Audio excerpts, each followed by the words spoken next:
How do you get amazing clients as a video editor? I've been a pro editor for over 20 years, and instead of answering that question myself, I decided to bring on one of my amazing clients. His name is Scott Rice. He's a filmmaker and veteran commercial director, and he and I have been working together for over 20 years on projects like this, and this, and this.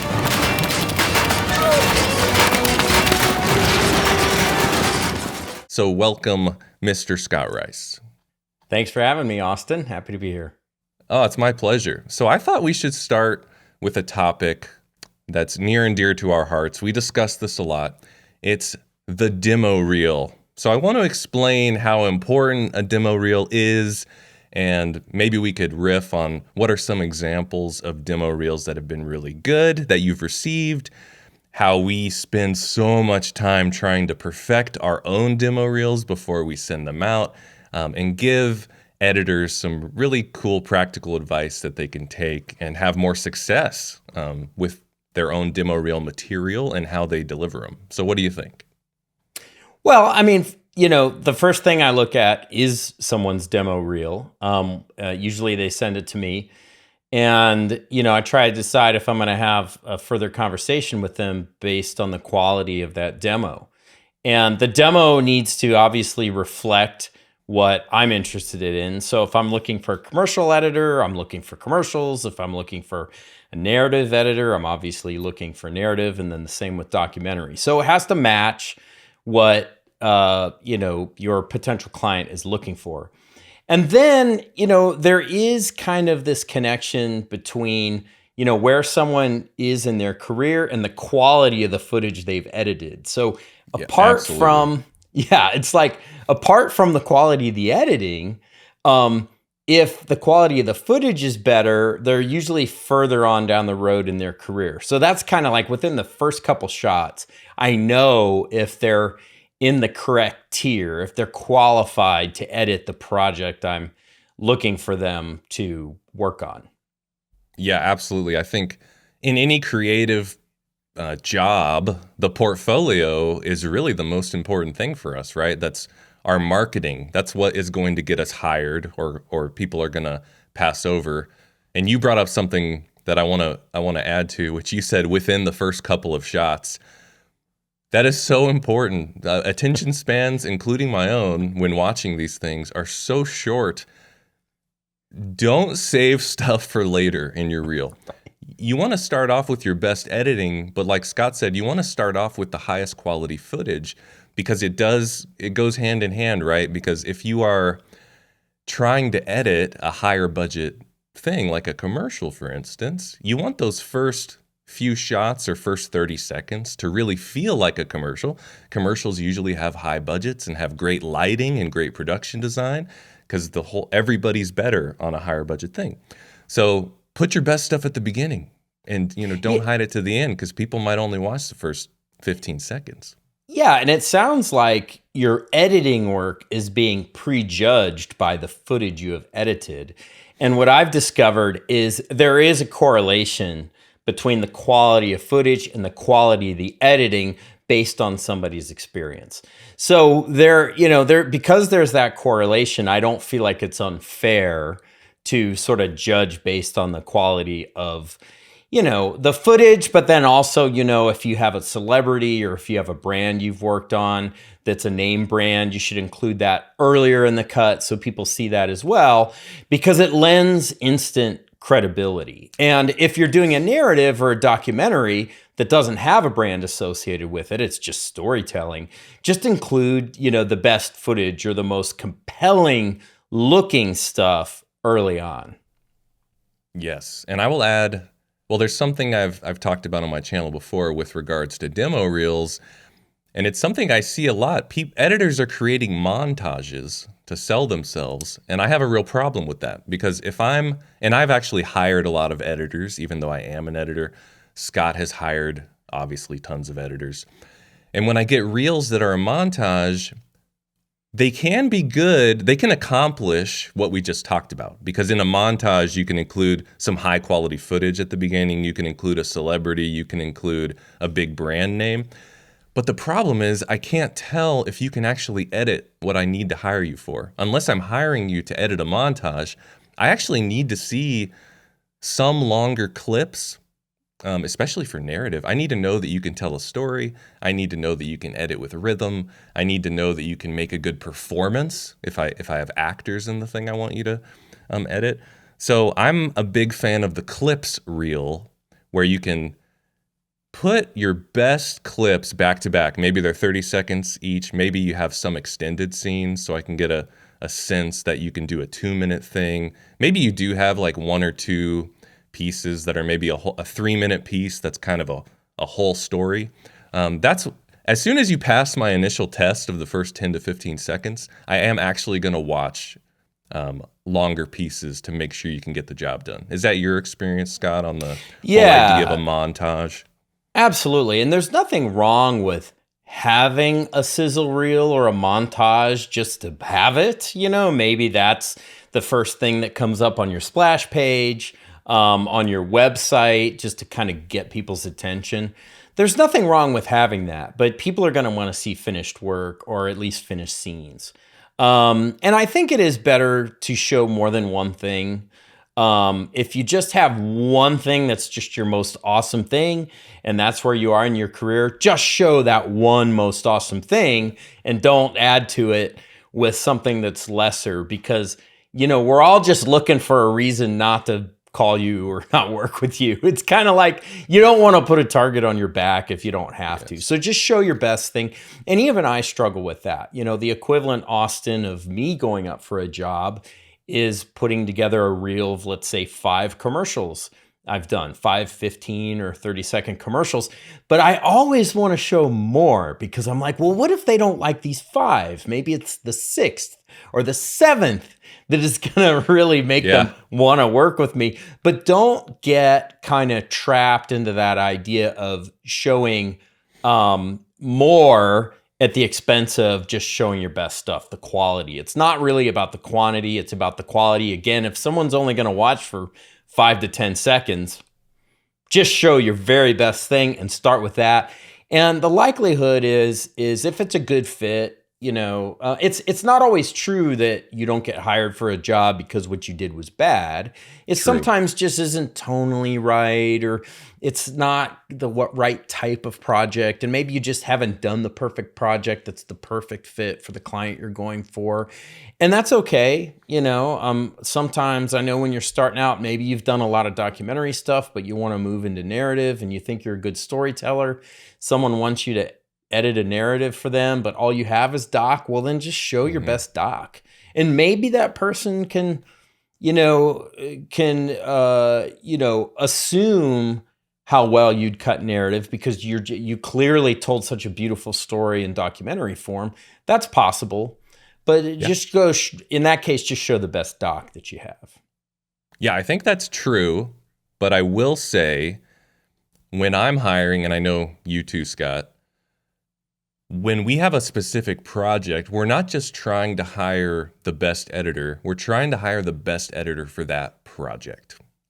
Yeah, So yeah, you got to know your audience, and you yeah, really have to look at the creative carefully that you're up for, and find the stuff, your best stuff that you've edited that fits that as well as possible. So for instance, if I'm up for let's say it's a 10-minute interview piece, well, I probably am not going to show my comedy commercials. I'm going to go back to my portfolio and pick my most successful interview pieces, because a good producer, because we've hired a lot, a good producer is actually going to look, because their best chance of success is to hire somebody who's done that exact thing. And right. I know you slave over this when you're submitting your commercials for a job, like you talked about earlier, because you'll get the script and the treatment, and they'll ask you to submit your reel, and you'll look through hundreds of the commercials you've done and find just the right ones that strike a similar tone, or have a similar gag, or have a similar performance, and you'll curate a reel so it takes the guesswork out of it for the person hiring you. And that's really what we're trying to do. You're trying to present something that just gives an easy path to getting hired. Yeah, and Austin, wouldn't you say, like, sometimes even I go for jobs as a director where they're really asking for something like the creative just does not match my best stuff, like at Oh all. yeah, me And in too. that Yeah, case, I treat it like this. And tell me if you agree. In that case, I just show my best stuff. I don't try to go to my absolutely, like medium to worst stuff that kind of is close. I just show my best stuff because at that point, it's an opportunity to impress someone with my yeah, work who may give me a call back when they do have a job that matches what I do. That's kind of my approach. absolutely, Is man. that okay? You Yeah, agree? qualities first. Yeah. So Yeah. show your best stuff, and then next curate it to what you're going up for. Ideally, it's both. But like you said, if I really don't match, I might even say in a reply, like, "Oh my, I'm so glad you reached out. I don't quite do a lot of the, like beauty montages, for instance, but I Mhm. do comedy commercials a lot. I did want to send along that reel in case you ever have something that's more in that vein." Yeah. And then they might, log you away in their Rolodex or in their mental Rolodex and say, okay, I'm gonna come back to this guy. This was really strong for this Well, and style. I'm glad you brought up the Rolodex because we really do that. I mean, producers do that, directors do that. I do that as a producer director. I mean, I get like several emails a day from, a hair and makeup person, a wardrobe stylist, an Yeah, editor, a DP, and they say, "Hey Scott, I'd love to work with you, blah blah blah." And even if I don't have time to email them back, I drag that email into yeah, like a folder called contacts, which has some subfolders based on crew positions. So if I ever need to work with somebody and I'm looking for an editor, I'm looking for a DP or someone to shoot some behind the scenes stuff, I go straight to that folder and I'll reach out to people. So, even if you don't hear back, it's that's not necessarily a loss. Like someone might have oh made yeah, a note of you. And I'll look at someone's reel and and I'll go, "Hey, pretty good reel." Boop, I'll drag them over and keep them sort of at top of mind. yeah. And this brings up something I wanted to touch on, which is, and I've talked about this on my channel, but the importance of only saying you're an editor and not having hyphens in what you do. Yeah. So don't give me a reel that says you're a director, producer, editor, motion graphics guy, because at the higher level jobs, we are really looking for specialists. And the thing that Scott said that made me think of this. So when we get a pile of editing proposals, people saying, "Hey, I want to edit for you," we are thinking so niche. We are actually categorizing of the editors what styles they do best. So, for instance, I work with different animators or motion graphics guys, and I actually know that some of them are going to be able to do a certain style, and some of them are best for another style. Just like Scott said with a production designer, for instance, he knows some of them specialize in one type, or they're going to knock it out of the park. Some specialize in another type. So, we're talking about specializing within specializing. And that's what you're going to find as you keep moving up in your career. And I think even Scott, as a comedy director, a lot of times he's doing comedy. He even specializes within certain types of comedy. So Yes. as you move up, you just become more and more specialized. And it's really great for all people involved because the specialist is spending so much of their time getting great at that one thing. And then the person hiring knows they're putting their project in good hands because this person is proven in that. Would you agree with that, Scott? Oh, totally. Like so for example, you mentioned like within comedy, I'm categorized as comedy dialogue, which means Yeah. I do actors doing funny dialogue with each other and just simple dialogue, shot reverse shot scene. So that's kind of like my bread and butter. Now does that mean that I can't do anything else? No. It just means that I have to choose a niche in order to be able to um, market myself to other people, to in this case ad agencies, because ad agencies hire directors and production companies. So I mean, you don't have to say, oh darn it, I like to do other things. I like to do documentary and narrative and commercial work. You can do all of that, but you do need to specialize in terms of how you market yourself, how you create your brand. That's very important, but it doesn't mean you won't go on to do a variety of things. Okay. Don't think of it as a bad thing. I'm pretty far along in my career, and I totally have to, limit, how I market myself, and that's okay. Yeah. And it's okay for you too. It's actually good. And you can create separate reels for different things you like to do. And when you're targeting someone, you just target them differently. You speak differently. You have a different sort of intro email for this type of editing. You have a different reel for it. And again, I'll reiterate, quality's the top. Put your best stuff on. And then as you move down and as you develop a bigger portfolio, you can be more targeted in this way. But quality first. And it's so targeted that every time I go up for a job, I never send the same reel twice. It's always different content based on what they're looking for. In my case, it's called the creative, usually from an ad agency. That would include the script or the agency boards. And I go, I kind of see the tone. It's comedy, but it's real irreverent. But the next commercial might be really heartfelt and really earnest. So I wouldn't include the irreverent commercials on that. I wouldn't include any cynicism.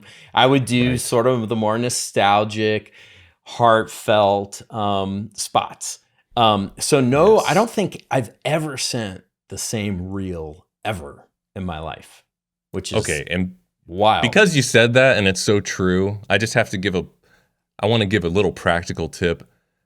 My favorite way to send demo reels is through Frame.io. You share a presentation, but set it up as a reel. But I have all my stuff in Frame.io, and I can drag and drop and reorder stuff.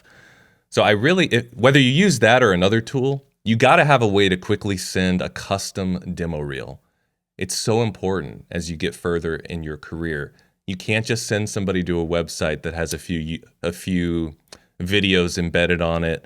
That's a good start. That's better than no website. But eventually, you're going to want to be able to send custom demo reels that target the exact job you're going for. Yeah, and a kind of a telltale sign of someone who's just starting out is someone who sends an email with multiple links. Just these links pasted into the body of the email. Look at this thing I made, then look at this thing, and then look at this thing.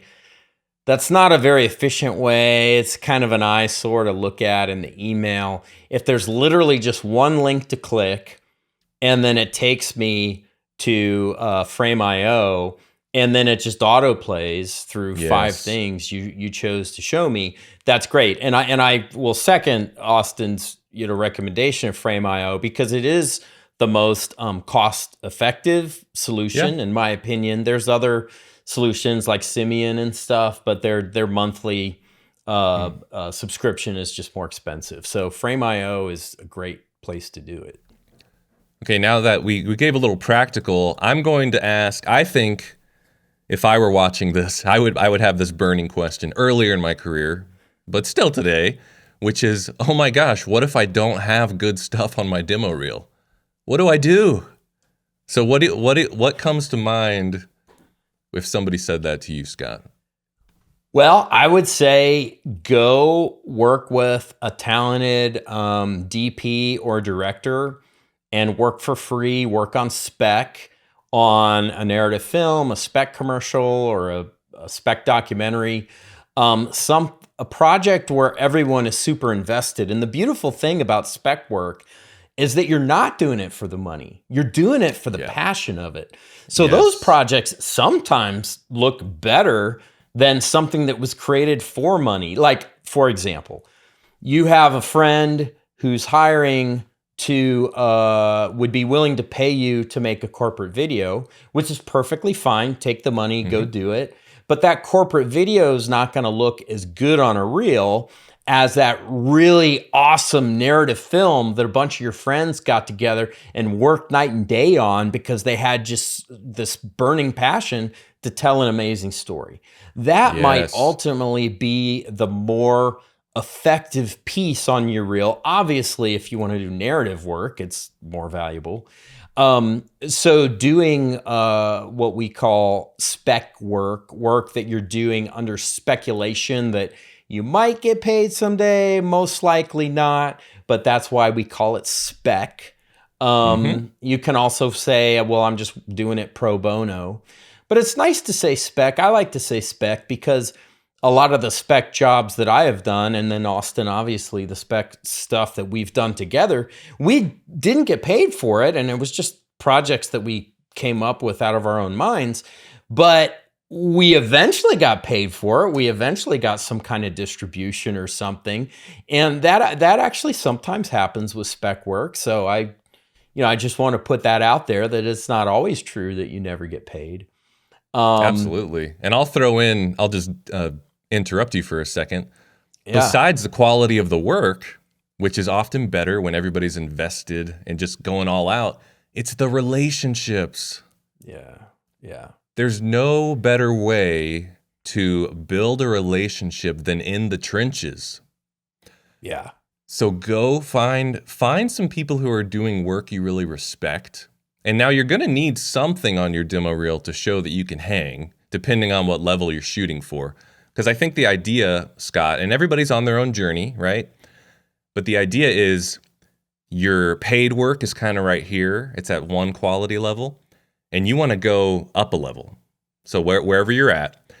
So you want to find people you really respect who are up one level, and that's when it's worth working for free or on spec is just another way to say working on something for free, or a passion project is another way to say it.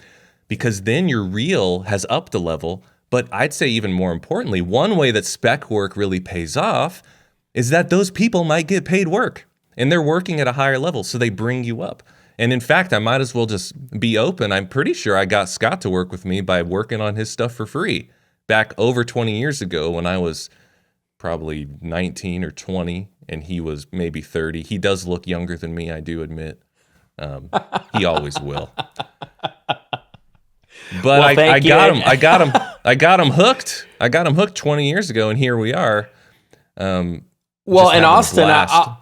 I'll tell you what the impression you made on me. So I think back in 2005, 2006, we used to hang out with some other film students, and I had just recently, I think, graduated as a grad student, and I was older, and I had this idea of a series called Script Cops about cops. It's kind of a parody of the show Cops, where the cops arrest people for bad screenwriting. So it's all these movie jokes inside, jokes. And we all said, man, that would be really fun to do. And we went and shot it. And I just put my own money into it and just to pay for the hard costs. And Austen volunteered to edit it. And he worked so hard. And he was so amazing. He taught me stuff. He cut stuff out that I shot that I thought needed to be in it. And then I'd say, well, put that back in. He'd put it back in. And I'd go, oh, I see why you cut that out. He was ahead of me in terms of making the bad stuff go away. And I was so impressed that once I started doing commercial work, I wanted to work with him, particularly because Script Cops was a comedy. He proved to Right. me he knew how to edit comedy, which was very niche. And then we went off and made comedy commercials together. That's really how our professional relationship started. Yeah, man, those were good times. The pure Yeah. times of working on a fun project, and not so many life expenses as there are now that we're old. But Yeah, those and were you know what? fun. It's funny on Script Cops too.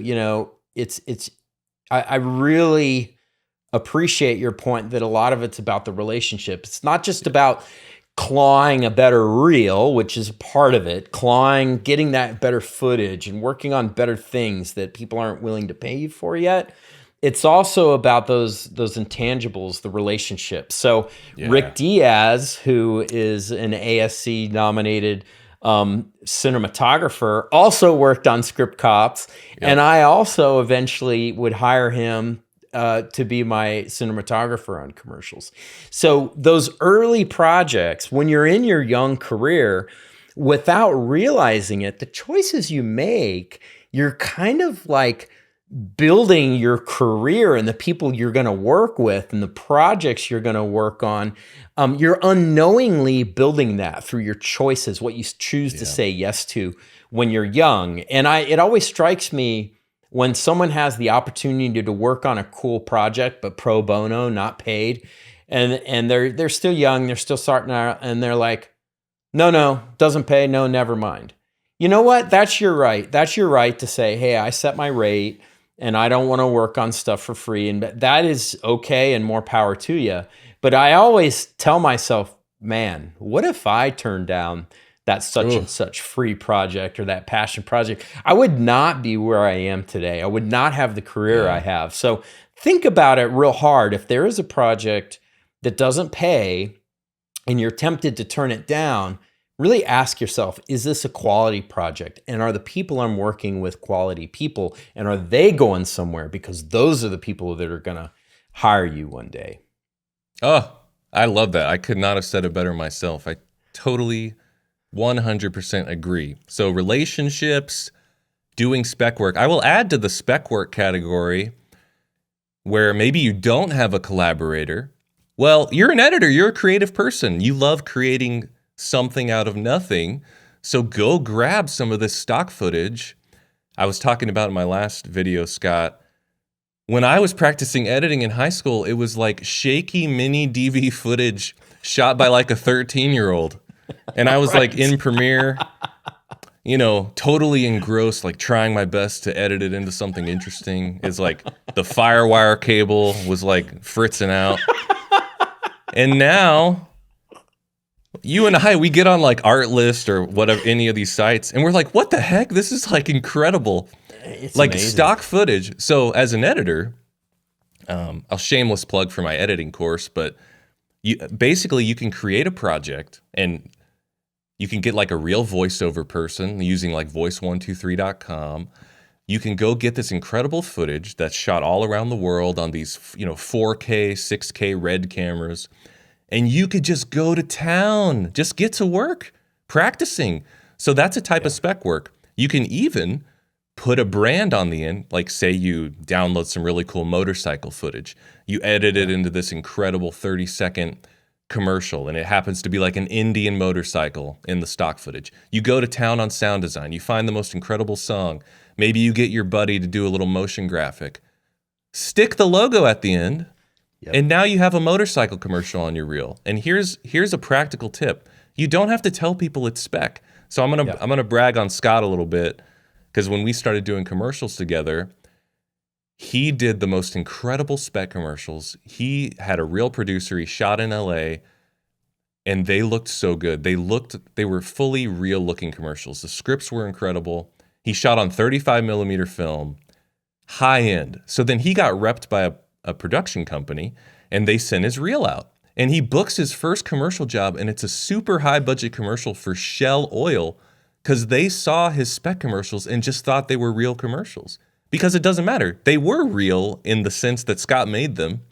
And then Scott went and crushed the Shell commercial. And then now, 20 years later, he's a first call dude for lots of ad agencies and has had this stellar career.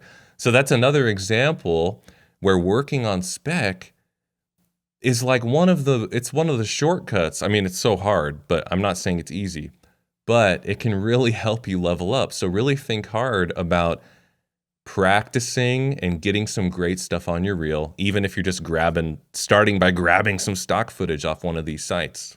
Did I get that story right, Scott? Is that true? Yeah, that's exactly how it happened. It really didn't matter if my commercials were real or not. I executed in a real way, and no one ever asked, hey, were those specs, or did you really? No one ever asked. And if I saw a reel that had stock footage, I wouldn't think to ask. No. Because it's just so well edited. It's so beautifully edited, and the footage is of quality. So, back in the day, even I used to have, this prejudice or the stigma against stock footage. But that doesn't exist today. The reason it exists back then is because stock footage was actually wonky and cruddy Yeah. and not very well shot and not cinematic. But stock footage now is cinematic. It's beautiful, and you can tell a really amazing cinematic story using stock footage, just found footage. You might want to call it found footage instead. That's kind of a more artistic way of thinking of it, opposed to stock.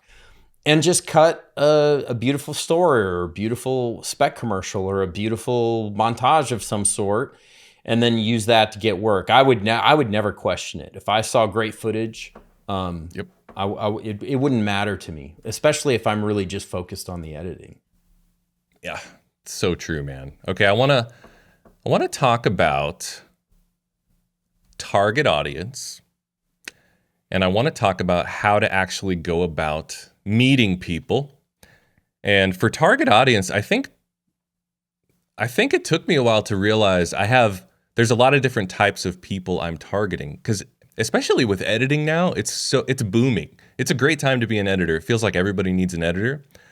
But there's some kind of nuances to it, Scott. Do they target one type of person and figure out how to speak to that one type of person? Or is it worth trying to target a few different people? Do you have any thoughts on that? I'll make a broad statement that it's easy and lazy to just send out a bunch of form emails to people or to go onto LinkedIn and say, hey, or hello, my name is such and such. And it's not personalized. It takes extra work to go and know your potential client, the kind of work they do, the quality of the work they do, how long have they been in business, what are their passions, what drives them. So, and the benefit of knowing your potential client is twofold. One, you're going to target the client correctly. So when I was a young director, I'd go out on these general meetings in Hollywood. And I was so stupid. I would go to like some horror producer and pitch comedy movies. Right. And they would just look at me like I was nuts. And I was nuts because no one told me, like we're telling you now. No one said, hey man, you really got to just target the people that make sense for you and what you do well. Yes. Okay. So target the people, find the people, and you have to do research to find these people that makes sense for the work you do. But also then, number two, the benefit is when you contact them. So the first benefit is you might, you're cut from the same cloth. They might actually be interested in talking to you. But number two, when you say, hey, I love your work. I love that one commercial you did, or I love that one feature film you made. And you kind of, you're not sucking up to them, but you're basically saying, I know your stuff, I did my research, and I'm a fan. And someone who's at the receiving end of that email or that DM or whatever is more likely to respond because you took the time to invest in them. Now they're going to take the time to invest in you by responding, by taking a moment to respond. And I know, and Austen, I don't know if you're the same way, but if someone gives me a more personalized kind of cold introduction, I'm much more likely to respond. Yeah, that's the perfect answer to the question. You answered in a way that made my question make sense. So thanks. So it's not about having different ways to target these different people. It's about actually researching who you're talking to. And it makes such a big difference when somebody's researched. And here's another thing that I'll add in, and it's about self-awareness. And I'm trying to think of the best way to state this. You have to kind of know what level your work is at. And I'd say the people you target should be at that level or one level up. Yes. Don't email somebody who's 5 levels up, because that's a little bit of a waste of your time. So yeah. You wanna, but yes, email people that are 1 level up, because if you have the soft skills, if you're super personable, great communication, you researched them, you are just on it, Johnny on the spot, getting back, willing to offer some services for free, really driven. I will consider people that their work is maybe one level down of what I'm used to. This takes some self-awareness, but in your research of looking at their stuff, you're like, okay, I'm not too far off of this. I'm going to go after this guy. But when you get an email from somebody who's like if somebody emails me who's just a brand new beginner, it's a little off the mark because I want to be looking for somebody, even if it's an assistant, who's worked on stuff that's more comparable to mine. Is that fair? Is that offensive, Yeah. or is that an okay No, thing no, to- I think that's actually a good piece of advice, because if you keep going for people who are like 5 tiers up from you and you keep getting a lot of no's, you're going to get discouraged. So I think, one tier up at the same level or one Yeah. tier up is really smart. And, that also comes back to, back to working pro bono just briefly. A lot of the people you're reaching out to, whether they be producers or directors or other editors who are looking for assistants, you better believe those people have worked on a lot of stuff for free. Oh my So, gosh. especially if you're trying to bump up a tier, work for free. Like, there's an editor I hired to work on a TV show, and he was a student when I first started working with him, and he was willing to work on the show for free while we were getting it funded. And he was just so impressive that I hired him once we got the funding. And so there's awesome. something about getting in on that bottom level, that first level on a particular project, especially a project that's episodic and could be like Oh my gosh. years of work into the future. It's a worthwhile investment. And even if it doesn't pay off, if you're a real artist, what you learned from that project was payment enough. It's, especially Yep. if you're starting out, and especially if you're like going one tier up the rung on the ladder, Yeah. basically. So yeah, I totally agree with you, Austen. Yeah. And I'll say the tier system works for me too. I'm not like cold emailing like, hey, Stranger Things, can I be one of your second editors this season? I kind of know where I stand. It's okay. Yeah. It's okay. Yeah. And it's okay to, that's kind of a broader, some people might say, no, I don't, but I'm not satisfied being at this tier and not even one more tier up. I want to kind of, skip steps. And it's like, I think Devon Franklin said that the ladder of success it's not an elevator. It's a staircase.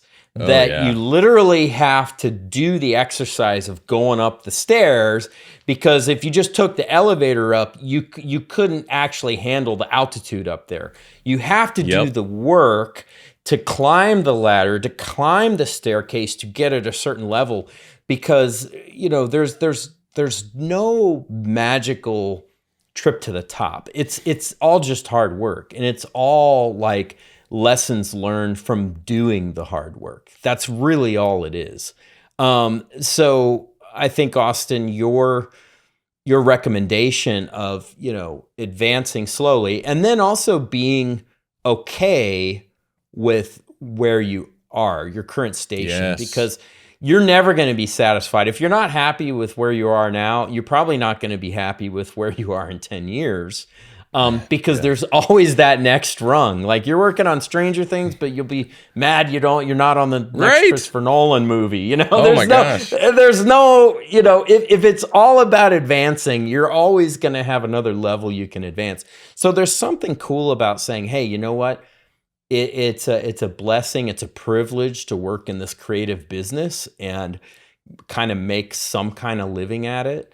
Yes. And then it's fine to want to keep advancing, but you should always be very happy with where you are and the friends that you're currently working with. I think that's important. That's healthy. Indeed. So I want to bring up a topic. I'm going to be a little vulnerable, and we talked about emailing people, but I think you and I both know, Scott, the best jobs are going to come from people you meet in person. Yeah. And I have struggled with anxiety. I'm an introvert, but even more so actual anxiety. It was really hard to meet people. And you have to be willing, I think, as an editor, I think a lot of us are introverts. We love, which is great because we can be alone for long spans of time. We can work late into the night and getting into the creative. But if you want to make it as an editor in a career, there has to be some level of going out and meeting people. And Yeah. I wanted to encourage you to work on that as if it's a skill to practice. And that's what I had to do. And it was really hard, but as you do it, it becomes easier. And what I'll tell you is if you think about it in terms of getting new clients, it's a numbers game. And the colder the audience, they call it cold outreach. So if I was going to, even if I sent personal emails and I researched everybody, I might have to send 100 to get one reply. And that may or may not turn into a job. But if I go to a filmmaker mixer, or I go meet a director for coffee, or I go to my friend group and say, hey, do you guys know anybody looking for an editor? The percentage of getting a job out of that is so much higher. You just have to go practice. And Scott, I know we've talked about this a lot over the years, but can you add your take on this? Oh, yeah. I'm so glad you brought it up. It's so important. I mean, I'm a director producer, but I'm also very introverted and struggled with anxiety and shyness my whole life. And I was the type of kid, the teenager that would just stay in his room drawing and didn't want to leave his room. And I was once an editor too. So I have Absolutely. editor DNA in me. He's a great editor, by the way. Thank you, man. I appreciate it. I love editing, and I that's partly why I love to be on with you. Talking editing is amazing because I just feel like the story is found in the edit. But in terms of meeting people, here's the way I always here's what I discovered. It took so much energy for me to convince myself to go to a party or some kind of meet and greet or some kind of festival event or some kind of screening. I just had to, it just was agony to decide to do that and to get in the car and start the car and drive there and then walk in, not knowing if I'm going to know anyone. And it's just, but every time I did it, when I drove home, I told myself that was worth it. That was worth it. And after so many years of that, I just said, well, I got to go to this event because I don't want to go. I don't want to go. I'm anxious. I'm not interested. I totally don't want to do it.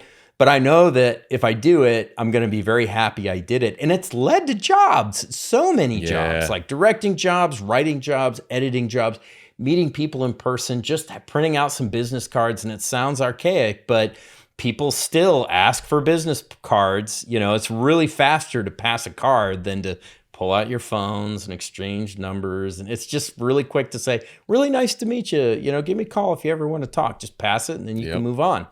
And I still get business cards, and guess what? I keep them and I write them down and I put them in my little Rolodex. And, so Austen, I think it's really valuable that you because it's valuable that you brought up the interpersonal relationship part of this business, because people want to work with like-minded people who are passionate about storytelling or commercial making, and they want to work with people who are cool and not dramatic, and people that they can kind of hang with and be buddies with. And a lot of times we spend a lot of long hours together. You and I work together partly because it doesn't feel like work when we're working together, because working with your friends and working with other cool people makes life worth living. You'll never work a day in your life if you're just working with your friends and working with cool people on projects that you're passionate about. And I think that's the vision of the career that we want for you, is the kind of careers we have that are just really fun and fulfilling. And so much of that is those personal relationships. Yeah, and I'm going to add one practical piece of advice that really changed the game for me. And Scott may have been the one who told me this or had me try this. But when you're going to an event or a party or a coffee, change your mindset from I'm going to promote myself to I'm going to go learn about interesting people. Go with a curiosity. You might even write some questions, if you're like me, like a super stressed out, shy editor guy. I'm like, well, I'm just going to go with these questions I have to ask people. And then you can immediately get in these conversations that are really fun because people some people like talking about themselves, and it's fun to learn about them, and it takes all the pressure off. So you're not going with this, it takes the pressure off. That's basically it. I'm not going to try to hand out a certain amount of business cards. If I get into one conversation, maybe I'm just talking to the same person the whole party. I'm like, wow, I met a cool person. I learned a lot about them. I got their number. That's a success. That's another person who could recommend me to somebody else eventually, or maybe we have a coffee, or maybe nothing comes from it. But that's it's such a better strategy, even though it's kind of an anti-strategy, because you're not trying to get something out of it. But it actually, the paradox is that's what works best. It's a strong paradox, and it not only draws people to you, the paradox is real, but it takes down your anxiety, that when you become other-centered, you're not thinking about yourself like, oh, I got to land a job. Oh, I got to talk about my project. Oh, I'm so nervous to talk about my projects because my projects aren't that cool yet, blah, blah. And then you have all this anxiety. But if you just go in and you ask people questions about what they're working on, and you ask questions about what they need, and you offer your services, you go in with the servant's heart. You bring down your own anxiety, and people will just be drawn to you because people are like, oh, here's someone who actually wants to help me. Yeah, no, actually, I need an editor, a pro bono editor on this documentary feature I'm doing. You'd consider doing that? Okay, yeah, let's talk. Suddenly, they want to talk to you. The other cool observation that I've made over the years is the most successful people at the party, the true badasses, who are like top tier producers or whatever, they don't talk about themselves because guess what? They don't need to. They don't need to talk about themselves to feel important. They don't need to brag to other people because they're already at a, kind of a pretty top tier. If you go in and you don't talk about yourself, people lean in a little bit. Like, what's up with this person? I've found that the people who are the most successful actually ask the most questions of other people. They're genuinely curious about other human beings, and they don't need to talk about themselves. Their cup is full, They want to hear about you. So if you go to that party and you ask other people about them, they will remember you because guess what? Those people that you're talking to, they really felt like they were listened to. They were asked questions of, and we like people who are curious about us. Yes. So you can be that person who's curious about other people, what they're working on, and then offer them a service if it makes sense. That's awesome. That leads perfectly. I wanted to talk a little bit about soft skills because we talked about portfolio. We talked about how to build your portfolio. We talked about how to meet people and targeting people. So much of editing content on YouTube is like software tutorials. So that's why I started this channel to talk about the real techniques. But in this conversation, I want to talk about the non-editing skills that make you valuable. So, because the premise of the video is how to get amazing clients. If you want amazing clients, we're out of the realm of technical mastery. You know your software like the back of your hand. You know how to evoke emotion. You know how to build a story. You know how to take an audience wherever you want with the rhythm. You have incredible sound design skills. But you know what else you have? You're cool to hang out with. You're fun to be around. You reply to emails right away. You don't bring up weird stuff about money. You're buttoned up. There's these things that you have to get straight. So I just want to keep it real and let everybody know kind of some of these things. So Scott, as a director who's worked with a ton of editors, what are some positive soft skills that you see that are like, oh yeah, this is awesome? And then maybe we could get a little sassy and bring up some of the stuff that has irked us. Yeah, no, I'm down for that. Yeah, some of the positive ones, probably the top positive one is someone who's collaborative and always responds yes and. So it's kind of an improv comedy technique, theater technique to never, say no to someone's idea. You always say yes to it, and then you add to it. And that's the nature of collaboration. That's why improv comedy works, and it really works in the editing room. So, when I throw out an idea, there might be a crazy idea, and I oftentimes preface it by saying crazy idea, which, Yeah. because sometimes the craziest ideas are the best. Sometimes they Oh, totally yeah. flop, but sometimes they soar. So this Yes. idea, you have to be in this environment, this creative environment where there's no judgment, where you don't say that's not going to work or that's a dumb idea, or because you never know until you execute it. Yeah. So when the producer or the director says, "Here's an idea," we really want the editor to go, "Yeah, let's try it. Let's try it out. Let's Yep. look. Yes, and oh yeah, that's cool. We could try that. And here's another thing that might help it. Oh yeah, cool idea. Let's try it." And then Yes. you're on this journey together of Yes. kind of imaginative play. You're just making stuff up.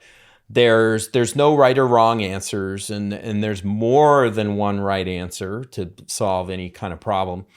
And it's all exploratory. So that's kind of the heart of collaboration in my mind, that you want a Yep. collaborator who always says, yes, and. Yep. Another thing is, yes, someone that's not always coming back to the business side of it, the Yep. money, the hours, the blah, blah, blah. There's something about um, staying focused on the task at hand and the Mm-hmm. work. And the thing is that it just takes so much work. Yeah. It's so hard to make something cool. It doesn't matter if you're a super experienced editor or just starting out. The experienced editors kill themselves to make things great. It's like Oh my experienced gosh. writers. It's experienced directors. Matthew McConaughey, who I teach with, people always ask him, "Hey, what's the secret sauce?" All these amazing directors like Christopher Nolan and Steven Spielberg, these people you've worked for, what's their secret? He says, there ain't no secret. They just work really hard. And it's Oh the my gosh. same on the editing front. It's just a lot of hard work. So just focus on the work, and Yep. make it about that, especially when you're communicating with your client. And Austin, just go ahead. Yeah. I'm sure you've thought Yeah, up I'll a dive few, in. I so want to add. dive in. Yeah, I would say once you've made the deal and you kind of got the business out of the way, treat every client the same. And what I mean by that is really give it your best. Over deliver for that project because you committed, so that's done, right? So I'm all in. Your goal is not about the money. I think if you're a top guy, I want to make the best thing possible. And that's why Scott and I get along so well, is because I know he's committed to making the best thing possible. And if we both go in with that mindset, we have a good chance, right? Um, so I totally agree. Man, when I started, I always said no. I've had to go through this process, and Scott's witnessed it over 20 years. Um, but here's what's cool. We went through the process together, and we got this great affirmation. When we would go the extra mile, we'd have great success a lot of the times. Not all the time. Sometimes you would try your hardest and you still make something bad because filmmaking is hard. It's pretty much a miracle that anything is made when it comes to filmmaking with the amount of collaboration and money and man hours and variables that have to go into it. But if you're working with like-minded people, I would say, yeah, shift your mindset. I committed to this project beyond getting abused in terms of revisions or I'm sure I Right. know there's outliers where it's really inappropriate, Right. but if you can work with people you trust and then give them your all and say, I want to make this little thing as good as possible. And that is really over delivering in my mind. And I fail at this too, even now, but that's where I want to drive myself back to. So let me explain kind of the different tiers of editing just to kind of to wrap up. Basically, first, can they do the job? So maybe the job is I send you an hour of footage and I want a 10-minute thing back. And they actually could do the job. They sent me a 10-minute thing back. It was a coherent story. The beats hit at the right time. Then the next level is, oh, I gave them a bunch of notes. They could do my notes. They did all the notes. They executed them effectively. And so that's good, right? The next level, and this is what Scott was getting at, not only did they do my notes, but they offered ideas that I didn't think of that made the project better. That's the next level. Then even the next level beyond that, they did all that and they were fun to hang out with and they never brought up anything awkward and they finished the job and they emailed me their invoice on time, and it was just incredible. And they were fun to hang out with. So that's kind of where you're trying to go in terms of leveling up your game. And as you do that, you'll get to better, bigger projects. You'll be trusted with more. If you can be trusted with a little, you can end up being trusted with a lot, kind of thing. And that's kind of how I see it. Do you think that was pretty accurate, Scott, and like the latter? Yeah, I think that's very accurate. Like for me as a director, the next level thing is, and what you kind of described in that third tier before, like the just being cool to hang out with, kind of being the icing on the cake, is that, you know, someone delivers a cut where I'm like, oh, wow, there's some transition or something that I didn't think of, or there's a shot used in a way that it wasn't intended, where I'm like, miraculous, or there's some kind of bold move, a dissolve that I didn't imagine, or, you know, a cut to black or something that is not in the storyboard that just brings this je ne sais quoi, you know, this element that I couldn't predict, where the storytelling is elevated. And that's really what you want to get to, where a director or a producer is just like, wow, you took this to a whole nother level. And then, you know, movies do get re-edited and they get passed back and forth between editors. And sometimes they have to go to a different editor who can kind of think outside the box. That's actually what we want, you know? Yeah, I think that's what we do. want. So get creative, like try those crazy ideas, and, you know, just in an unabashed way. And if you're working with, you know, similarly creative people, they will appreciate those big swings, I think.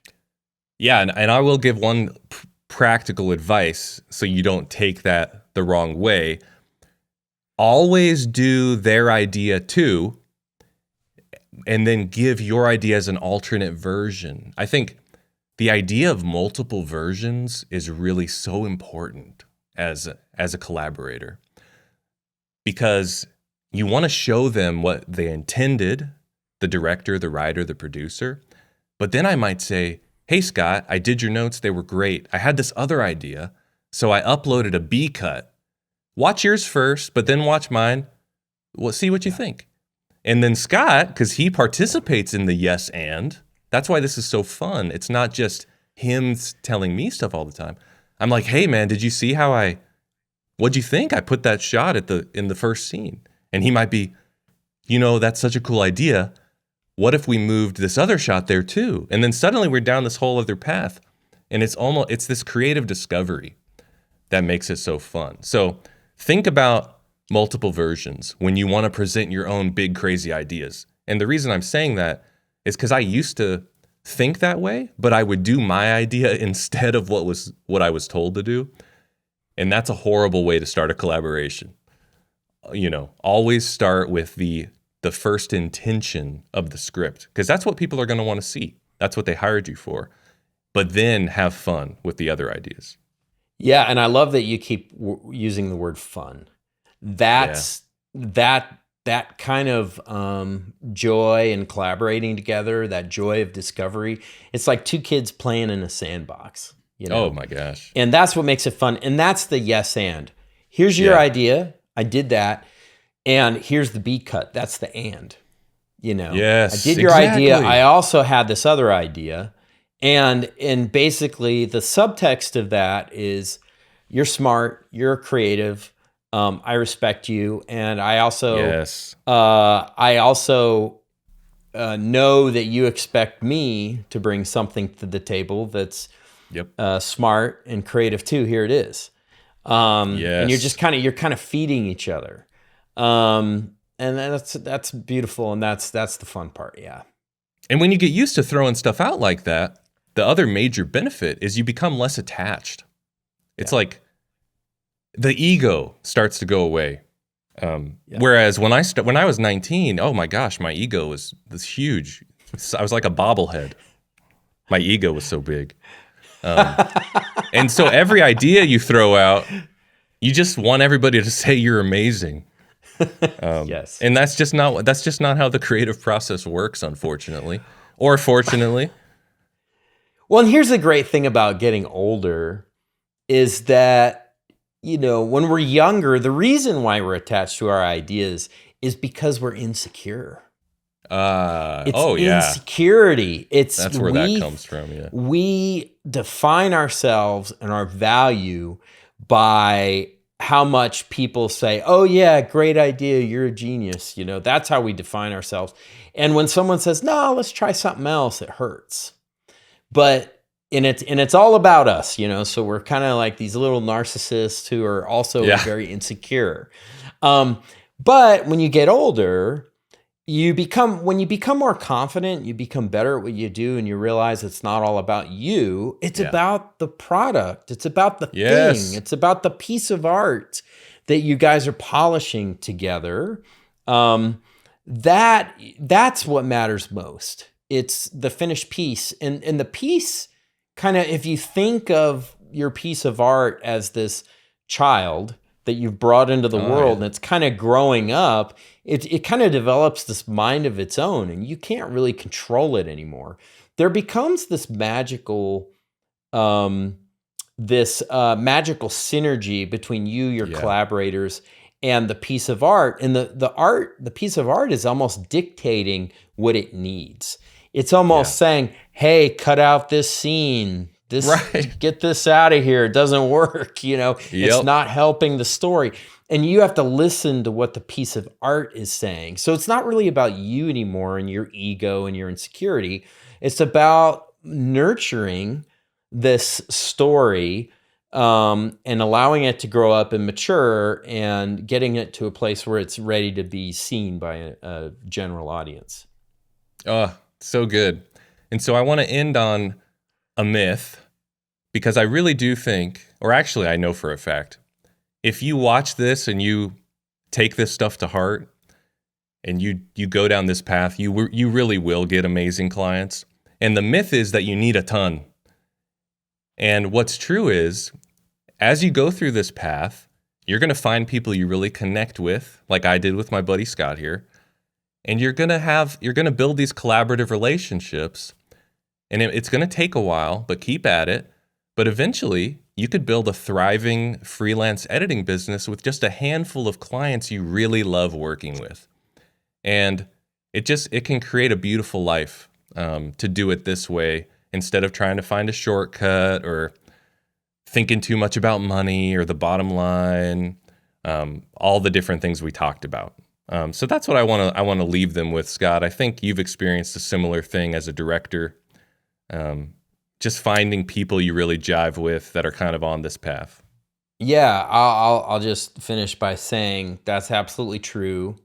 And I consider myself very blessed for the, relatively tight knit group of clients that I work with and I work for. And I'm so grateful to them, partly because they are so cool. They're great collaborators, they're kind, they're thoughtful.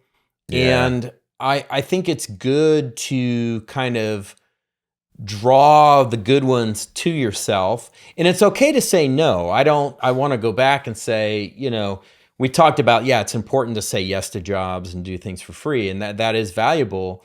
But your no's are almost, in some cases, more important than your yeses.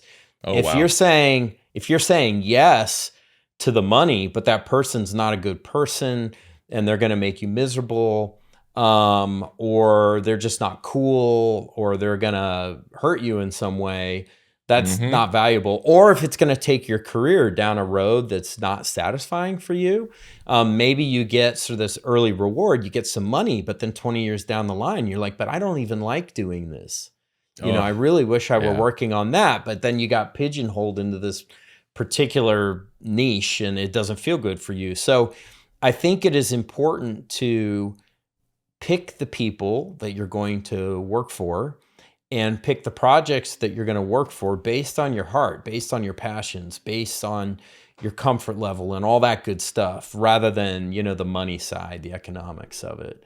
I think there might be some short-term hits, but you're going to get those long-term gains if you kind of go at it that way.